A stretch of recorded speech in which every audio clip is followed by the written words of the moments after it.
Allahumma sholli ala sayyidina Muhammadil Fatih lima ughliqa wal khatimi lima sabaqa nasirul haqqi bil haqqi wal hadi ila siratikal mustaqim wa ala alihi haqqa qadrihi wa miqdarihil azim. Hasbunallah wa ni'mal wakil, ni'mal maula wa ni'man nasir. A'udzu billahi minasy syaithanir rajim. Bismillahirrahmanirrahim. Syahrul Ramadan alladzi unzila fihi al-Qur'an hudan lin-nasi wa bayyinatin minal huda wal furqan. Shadaqallahul azim. Hadirin kaum muslimin wal muslimat rahimakumullah dimanapun Anda berada.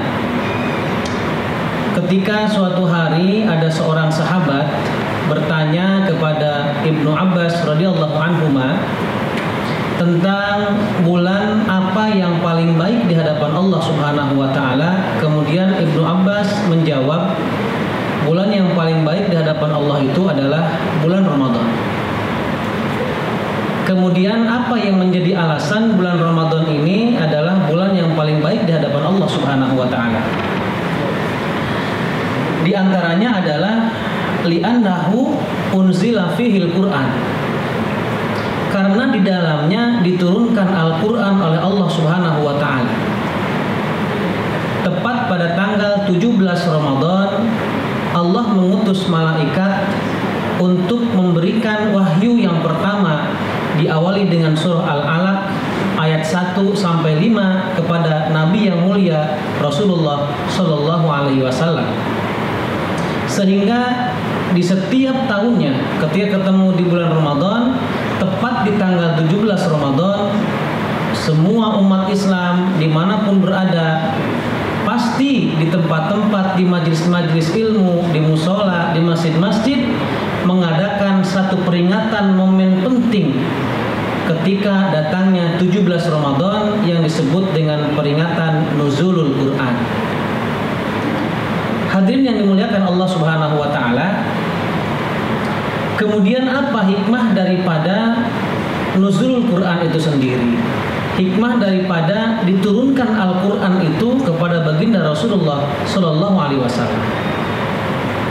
Kalau seandainya kita melihat daripada ayat pertama ketika malaikat Jibril menyampaikan kepada Rasulullah dengan kalimat Iqra, bacalah.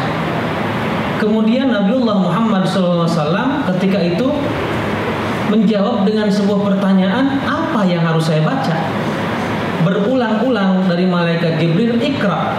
Kemudian apa yang harus saya baca? Setelah berulang kali, kemudian malaikat Jibril mengatakan, Iqra bismi rabbikal ladzi khalaq. Bacalah dengan menyebut nama Tuhanmu, yaitu Allah. Hadirin yang dimuliakan Allah Subhanahu wa taala, yang dapat kita ambil dari hikmah nuzul Quran, kalau kita sambungkan dengan ayat pertama surah Al-Alaq ini, di situ ada kalimat Iqra, bacalah. Yang harus kita pahami adalah ketika kita disuruh untuk membaca, ternyata tidak hanya sekedar kita membaca dengan baik dan benar, dengan fasihnya mengikuti aturan ilmu tajwidnya, kemudian kita menghatamkan Al-Quran. Ternyata tidak hanya sekedar itu Iqra. Ada hal lain penting di mana kita harus membaca hal-hal yang lain itu. Apa di antaranya? Yang pertama, bisa dimaknai Iqra di situ adalah baca dengan arti hayati, tafakuri, tadabburi isi Al-Quran itu.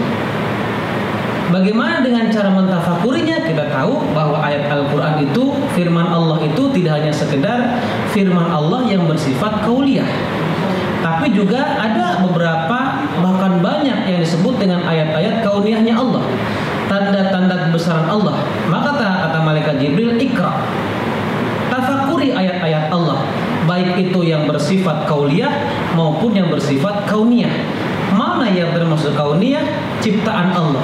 Kita melihat gunung, kita melihat laut, kita melihat langit dan lain sebagainya. Ikra, kita baca, kita hayati, kita tafakuri, kita tadabburi. Kemudian ikra dengan makna kita dalami isinya, dengan cara kita mempelajari daripada tafsir-tafsirnya, isi kandungan Al-Quran itu sendiri. Karena kita penting, bahkan sampai kepada masalah takwil Al-Quran. Nah, setelah kita mendalami Al-Quran, setelah kita menghayati Al-Quran, bahkan di awal kita membaca Al-Quran sampai hatam, makna ikra yang selanjutnya adalah mempraktekkan, mengamalkan. Ikra, bacalah Al-Quran. Bagaimana dengan caranya? Kita amalkan Al-Quran. Kita praktekkan isi kandungan Al-Quran dalam kehidupan sehari-hari, sehingga lengkaplah kita dalam kehidupan sehari-hari ini. Manakala kita diperintah oleh Allah, tidak hanya sekedar kita membaca, tapi sekaligus kita mendalami Al-Quran dengan tafsirnya Al-Quran, sekaligus kita menghayati, mentafakuri dan mentadaburi Al-Quran, juga kita mengamalkan Al-Quran dalam kehidupan sehari-hari. Karena memang ini adalah kewajiban kita sebagai hamba Allah, umatnya Rasulullah Shallallahu Alaihi Wasallam. Mudah-mudahan Allah memberikan ilmu yang bermanfaat kepada kita semua, sehingga kita bisa menggali daripada melalui wasilahnya ini ke acara Nuzul Quran tepat pada tanggal 17 Ramadan. Semua ilmu hikmah Al-Quran Allah berikan kepada kita semua. Terima kasih. Billahi taufiq wal hidayah. Assalamualaikum warahmatullahi